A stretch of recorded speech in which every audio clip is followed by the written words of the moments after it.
WhatsApp. Dayo ang dongfैयो जोंनि रौता टाउनाव लोगोफोर एसे एकदम माने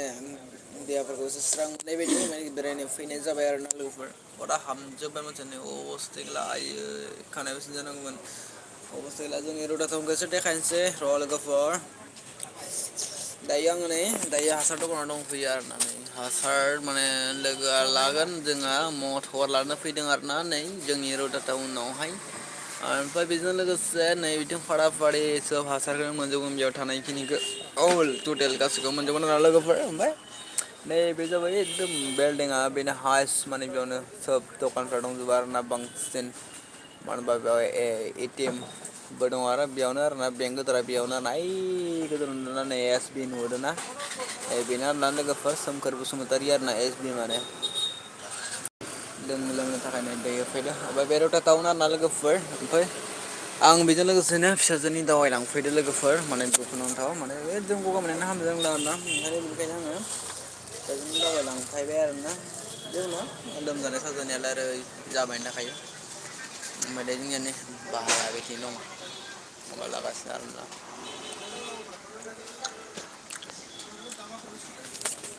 प्लिज कमेन्ट खालाम लाइक खालाम आरोना लोगोफोर आंनि माने लाइभनि गेजेरजों गासैबो माने माबा हरलायबाय आरोना दिनैबो आं हदायनो लाइभ फैबाय थादों जे लोगोफोर ओमफ्राय जोङो माने दिनैबो केनसेल खालामबाय आंनि माने जिथुनाखि आं बुंदोंमोन ना बोराय बुरै जोंहा माने माबा फैगोन होननानै माने बाजाराव फैबा ब्लग लागोन होननानै खिन्थु बे केनसेल जाबाय आरोना जोंहा बुधबार खालिसो बेयो जालायसिगोन आरोना बुधबार खालि जों उदालगुरि टु बाजार थांगोन लोगोफोर ओमफ्राय नोंथांमोना सोरबाफोर जुदि एकदम उदालगुरि बाजारफोरखौ नुवाखैबा उदालगुरि सबसे नाम जादा जोंनि डिस्ट्रिक्टआव उदालगुरि नालाय लोगोफोर बेखौ आं नोंथांमोना देखायनो नाजागोन नोंथांमोनाथ' नेनानै थाबानो जाबाय आरोना ब्लगनि गेजेरजोंबो देखायगोन लाइभनि गेजेरजोंबो देखायगोन लोगोफोर नेनानै थाबानो जाबाय ओमफ्राय एसे माने रौता टाउनखौ देखायनोसै लोगोफोर र' धैज' होबानो जाबाय ओमफ्राय बिदिनो जोंहा मा खालामबावनो आरोना लोगोफोर एकदम देहाखौ बोरैबा मोनबाय थादों लोमजानानै हामलांजोब्बाय खख्लाब जाजोब्बाय मिथिबायना लोगोफोर आगोल बेबायदि नंद्रायामोन आङो नै दा अबस्थाखौ एसेनो आरोना खबर लानो नागिरदों आरोना अन्नानै लाइक खालाम कमेन्ट खालाम लोगोफोर दे प्लिज आरो बारा नांथारला लोगोफोर 500 साबसक्राइबारसिम अनलि बेसेबां नांगौ दायो दसजन आरो 9जन नांगौ लोगोफोर प्लिज साबसक्राइब खालामना होदो प्लिज अननानै साबसक्राइब खालामना होदो अनलि आरो 9जन आरोना लोगोफोर 9जन साबसक्राइब खालामना होदो कमप्लिट 500 साबसक्राइब जाथारसिगोन आरो बिनि उनाव जानुवारिनि सिगां आं बेखौ बुंबाय थाखादों जानुवारिनि सिगां माबा खालामना होबानो जाबाय आरोना आं रौता टाउनखौ एसे देखायनि नोंथांमोना नायना लागोन आरोना रौता टाउन दायो आं फैयो रौता टाउनाव लोगोफोर रौता टाउन नै रौता टाउन बाजै हटेला नैबे मन्दिर जोंनि बयनिख्रुइ नामजादा उदालगुरि डिस्ट्रिक्टआव बाजै हटेला नैबे मन्दिरनि उनथिं आरोना बाजै हटेला दायो जों हाबनाय जाबा खिथिगोन लोगोफोर ओमफ्राय बेजों लोगोसे डाइरेक्ट मन्दिर दंफाखायो दे बाजै हटेला सोरबाफोर देनां रौताफोराव फैबायोब्ला बेथिं फैनादो बेयाव फुरा माबा मोनगोन सारि एकदम सारियालि मोनगोन ना रौता सारियालि ओमफ्राय बेजों फैनानै स्टेसन थांनाय लामाथिं फार्स्टआवनो दङ आरोना बे बाजै हटेला जोंनिया 1 नम्बर आरोना ओमफ्राय बिदिनो बेयावनो जोंहा फैसाफोर दिहुननो हायो आरोना लोगोफोर एस बि आइ माबाया आरोना बेयावनो एकाउन्टआ बेयावनो दिहुननो हायो आरो जोंनिया फुरा बिथिं उदालगुरि मंगलदै गुवाहाटि थांनाय लामाया सोब बेयावनो दं आरोना लोगोफोर आं देखायजोब्बाय थाला दायो ओमफ्राय जोङो जिथुनाखि लांनो फैदोंमोन बेखौ लानोसै दायो मिथिबायना लोगोफोर बिदिनो सोब बुस्थु बेयाव मोनजोबो आरोना दा टेनसन गैया लानोल'सो नांगौ आरोना फैसाल'सो नांगौ आरोना लोगोफोर प्लिज कमेन्ट खालाम सोर सोर नायदो मानो नोंसोरो कमेन्ट खालामथारा आंखौलाय मानो एसेबां नायनो बायो फालाय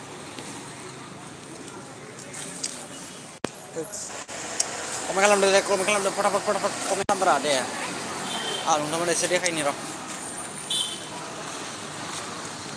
बेबायदि गारि लाथारसै आं बारा गोबाव गैला आरोना आरो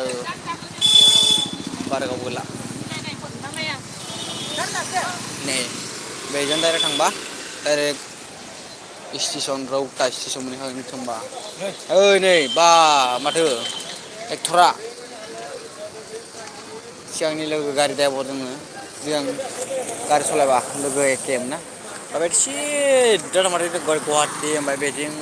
साइडथिं थांबा आरो माबा मोनो आरोना तेजपुर ओमफ्राय उदालगुरि बेफोरबायदि आरोना लोगोफोर ओमफ्राय बिदिनो जों बिथिंनिफ्राय फैदो आरोना रौता स्टेसन खाथि जाखाया जोंनिया एकदम खाथि लागा लागि आरोना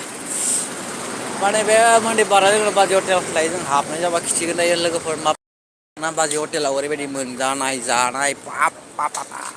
बुंनो नाङा दाउफोरानो दाउआ ना लोगोफोर दङ लोगोफ्रा नै मटर लागासिनो दायो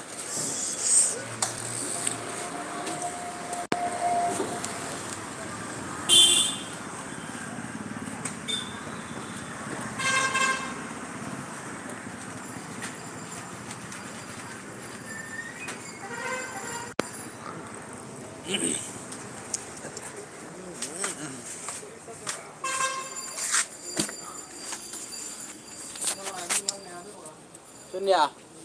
आंनिया 250 फार्स्टआवनो आंनिया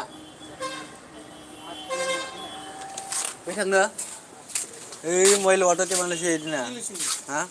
নতুন প্যাকেট এই যে এক নম্বর প্রথম মানে ফার্স্ট মোবাইল মোটর নাম কক এই নাম তো মানে প্যাকেট এনেকুৱা গ্ৰীণ কালাৰৰ আহিছে এইয়া 250 যোৱা বছৰৰ নতুন মাল লৈছে একেবাৰে হোৱা নাই নতুন নহয় এইটো মোৰ জন্মৰ আগৰ পুৰণা কোম্পানী আপুনি দিছে যোৱা বছৰৰ এইবিলাক পুৰণা কোম্পানী ada দোকান হিসাব বুঝছা এটা পুরনো এটা কেমন কইছে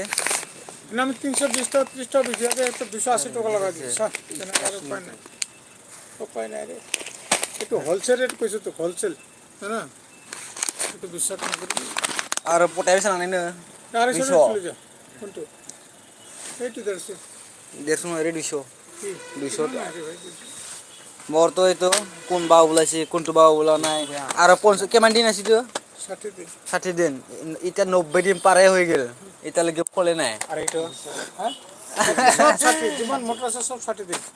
এটা 45 দিন এটা 60 দিন দুটাই থাকে না এটা ভালো হইছে ওয়াটো বুঝছ দুটা দাঁত থাকে কম দিছে আর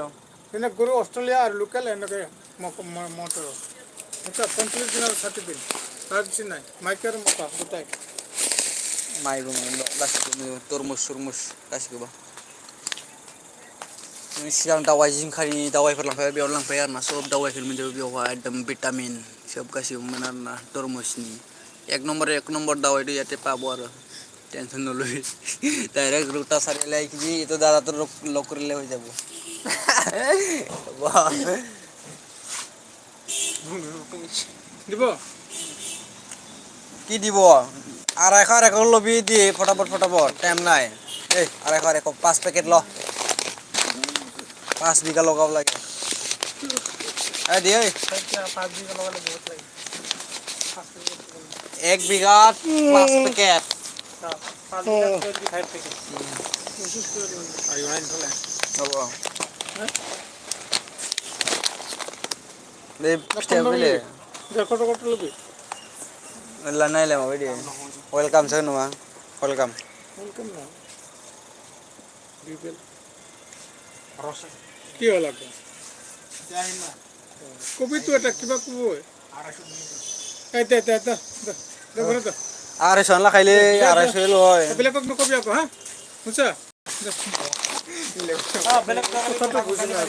গালি পারিব না বেলে কক কাটিং কৰি বিক্রি কৰি দিলে এটো মই জানো কেনে কিয় দিছে তো একবার হব কাৰণে মই দিছে তো হঠাৎ দিন কাস্টমার না নেক্সট বছৰ আই তো এটো বিচাৰ কাৰণে দিছে না কি জানে তাতে নেক্সট বছৰ না তো এটো মোটর দিব লাগে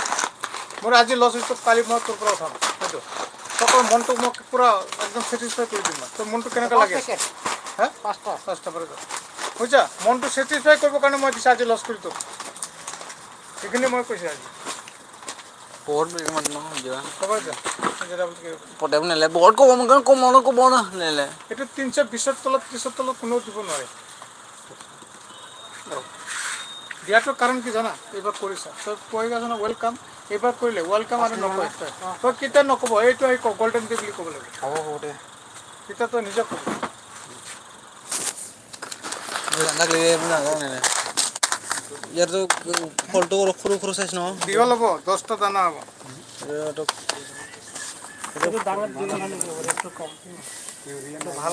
itu lagi semua protom RSO paket seneng nih di sini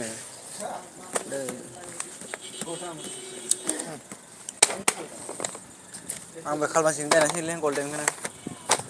apa soal itu logo lagi itu lagi bikin korban parana itu hol tuh ya aneh ayo 90 din par হয়ে গেল মান দিন হল হ্যাঁ কিমান মাটি সেই 10 প্যাকেট লাগিব ক'ত কোলাব